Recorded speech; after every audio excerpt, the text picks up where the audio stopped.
Finance minister ने अभी recently reveal किया है कि 1 lakh plus tax notices send करे गए हैं सैलरी टैक्स पेयर्स को for various reasons. This year we heard a lot of people saying, "Oh no, notices have come to all of us. What's happening? Why are so many notices being issued?" I just want to tell you that based on these two categories, where information is available that more than what you have filed, there are reasons to believe that your income has been understated. Or where they are non-filers, the information is that they should have been filers. Notices were sent. About 1 lakh notices, if I'm right, Chairman CBDT. And I understand and I want to convey this. These are not just being thoughtlessly sent. And I've been assured by the Chairman CBDT that by March 2024, this entire 1 lakh will be cleared.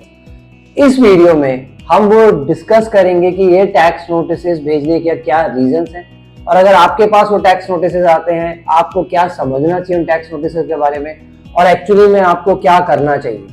But उससे पहले ये समझते हैं कि इन notices को भेजने का क्या ट्रिगर इवेंट्स हो सकते हैं.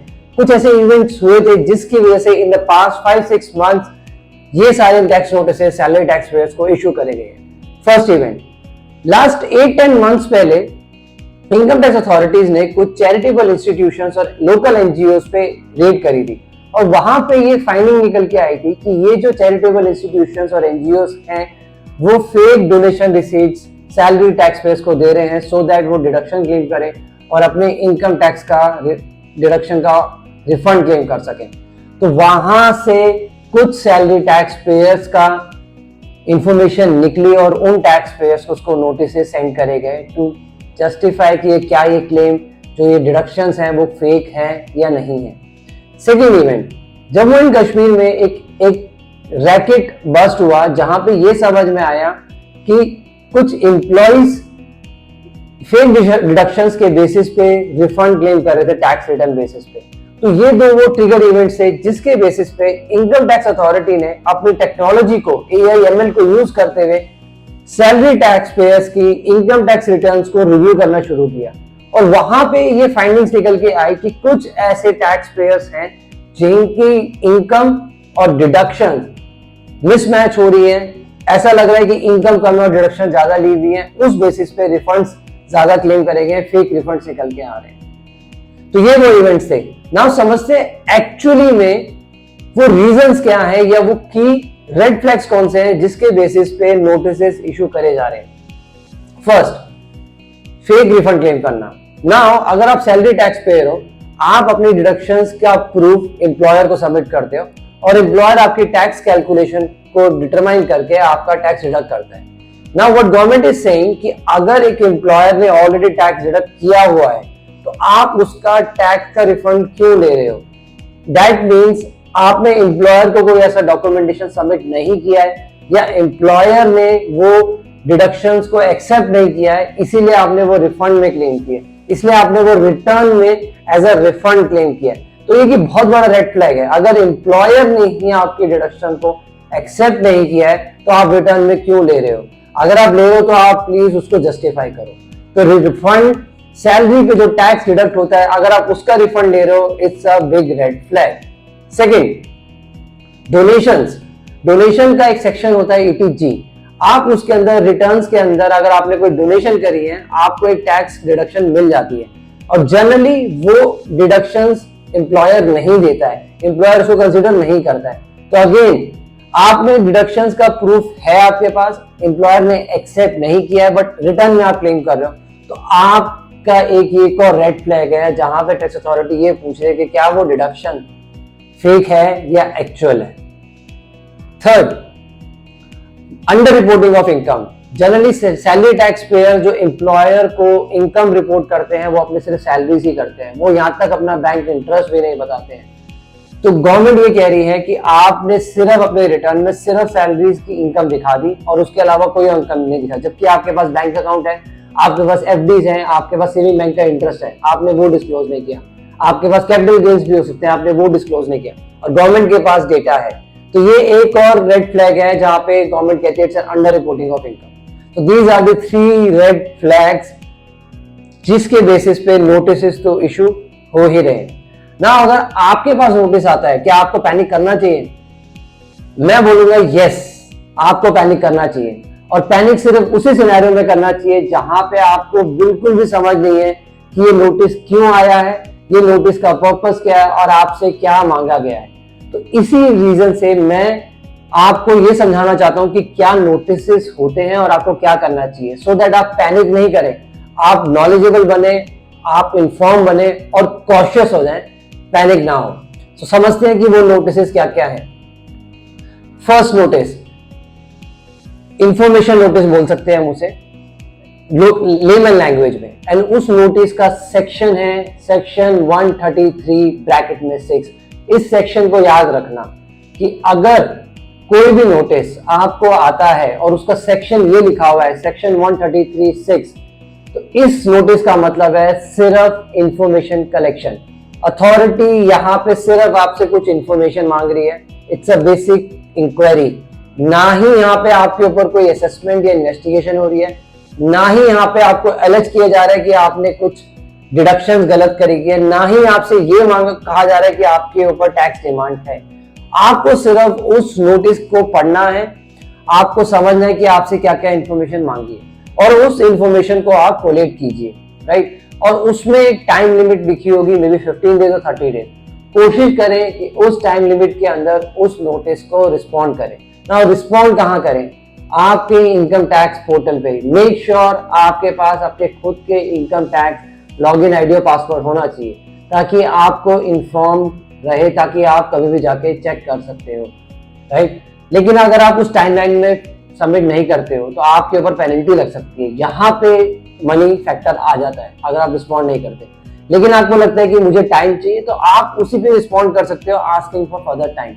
नाउ अगेन समझिए, 133 ब्रैकेट में 6 सिर्फ आपसे इंफॉर्मेशन मांगी जा रही है, कोलेक्ट करी जा रही है। और जब आप उस इंफॉर्मेशन को कोलेक्ट कर रहे हो, अगर आपको लग रहा है कि आपने कोई डिडक्शन गलत क्लेम कर दी, हो गई आपसे गलती, तो आपके पास वहां ऑप्शंस होते हैं, या तो आप अपने रिटर्न को रिवाइज कर दो खुद ही, या उसको एक रिटर्न अपडेट फॉर्म में फाइल कर दो, राइट। और वहां पे जो टैक्स बनता है आप पे कर दो। उससे आपको पीस मिलेगा, उससे आपको ये होगा कि आपको इंटरेस्ट और पेनल्टी शायद ना लगे। इंटरेस्ट थोड़ा जो होगा वो आप पे कर दो, एंड उसके अलावा कुछ नहीं होगा।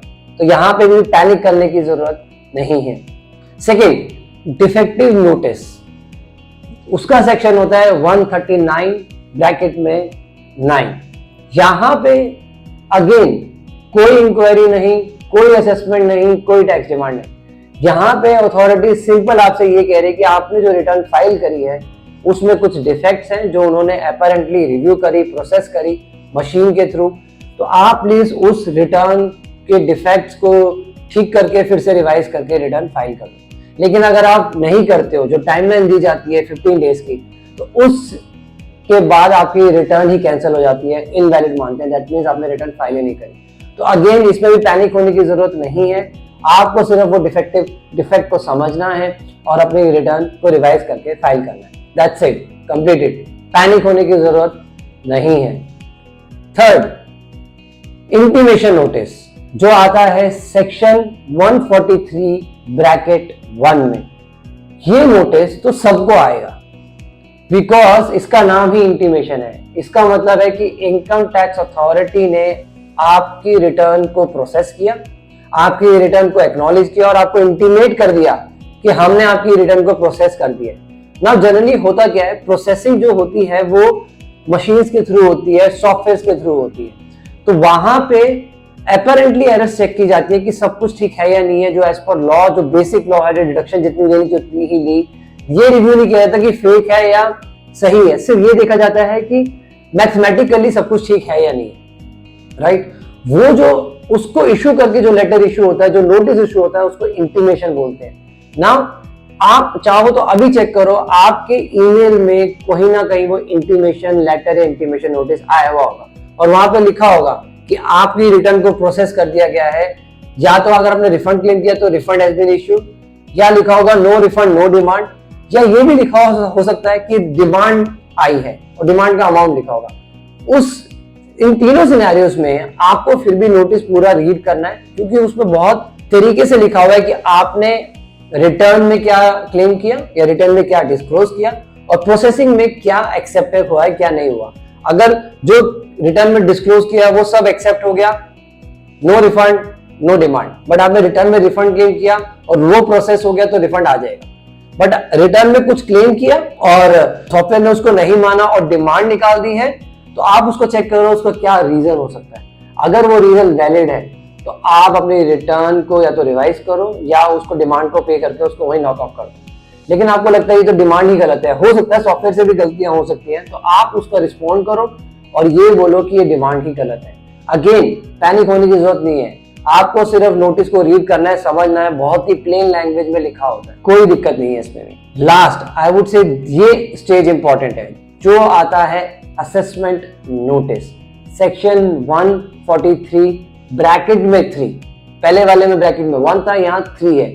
यहाँ पे एक स्टेप फर्दर हो जाता है जहाँ इनकम टैक्स अथॉरिटी ये बोलती है कि अब मैं आपकी इनकम को एसेस करना चाहूंगा, मैं आपके डिडक्शंस को एसेस करना चाहूंगा। तो इस स्टेज पे एक्चुअली में अथॉरिटी आपकी डिस्क्लोजर्स को एसेस करती है, इन्वेस्टिगेट करती है, और जहां पे आपसे Q&As या क्वेरीज पूछी जाती है और आपको रिस्पॉन्ड करना था। ये वो स्टेज है जहां पे प्रॉपर डिटेल इंक्वायरी और इन्वेस्टिगेशन होती है। जहां पे मैं कहूंगा कि थोड़ा सा आपको और कोशिश होने की जरूरत है कि कैसे रिस्पॉन्ड करना है, क्या रिस्पॉन्ड करना है।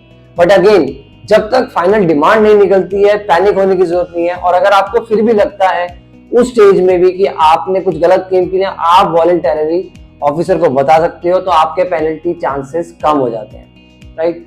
सो ये 4 स्पेसिफिक नोटिसेस होते हैं जो इशू हुए हैं। First is 133(6) information collection, second 139(9) defective notice, return का डिफेक्ट है उसको ठीक करो। थर्ड इज 143 ब्रैकेट में 1 इंटीमेशन जो सबको आएगा, 143(3) जो एक असेसमेंट नोटिस होता है।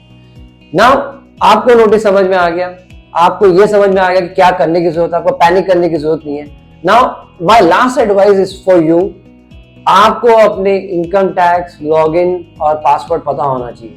आप आई नो आप सीएस की हेल्प लेते हो और उन्हीं के पास लॉगिन आईडी पासवर्ड होते हैं, बट आपको पास भी होने चाहिए सो दैट आप कभी भी उसको लॉगिन करके पोर्टल में जाके चेक कर सकते हो कि नोटिस इशू हुआ ही नहीं हुआ। और जनरली अगर कोई नोटिस इशू होता है तो आपके फोन नंबर्स पे जो रजिस्टर्ड होते हैं उस पे मैसेजेस आते हैं, तो अपने पोर्टल में जाके ये चेक करो कि आपकी प्रोफाइल में कौन सी ईमेल आईडी है और कौन सा फोन नंबर है, सो दैट आपसे कोई नोटिस मिस ना हो, राइट। ये इन्फॉर्म होना बहुत जरूरी है बिकॉज टैक्स अथॉरिटीज ये नहीं मानेगी कि आपको नोटिस नहीं मिला, क्योंकि आपकी प्रोफाइल में जो ईमेल आईडी है, आपकी प्रोफाइल में जो फोन नंबर है उन्हीं पे ही जाएगा। तो कई बार सिनेरियो जैसे होता है कि एक सीए का या कोई प्रोफेशनल का उनका ईमेल आईडी और फोन नंबर होता है और वो मिस कर देते हैं। तो मेक श्योर आपकी पोर्टल पे आपकी प्रोफाइल में आपका ही ईमेल आईडी और आपका ही फोन नंबर होना चाहिए ताकि आप इन्फॉर्म्ड रहो, राइट। नाउ अगर ये नोटिस आपके पास आ जाते हैं, आपको पढ़ना चाहिए, आपको समझना चाहिए, बट एक एक्सपर्ट सीए की हेल्प जरूर लेनी चाहिए, क्योंकि वो आपको समझा सकता है कि कैसे करना चाहिए, स्पेसिफिक आपके इश्यूज डिस्कस कर सकता है और आपको हेल्प कर सकता है रिस्पॉन्ड फाइल करने के लिए। So I hope I have given a perspective कि पैनिक होने की जरूरत नहीं है, नोटिस को समझो, थोड़ी नॉलेज गेन करो, एंड अगर नोटिस आते हैं प्रोफेशनल की हेल्प लो एंड इजीली हैंडल हो सकता है। This is Rahul Jain signing of.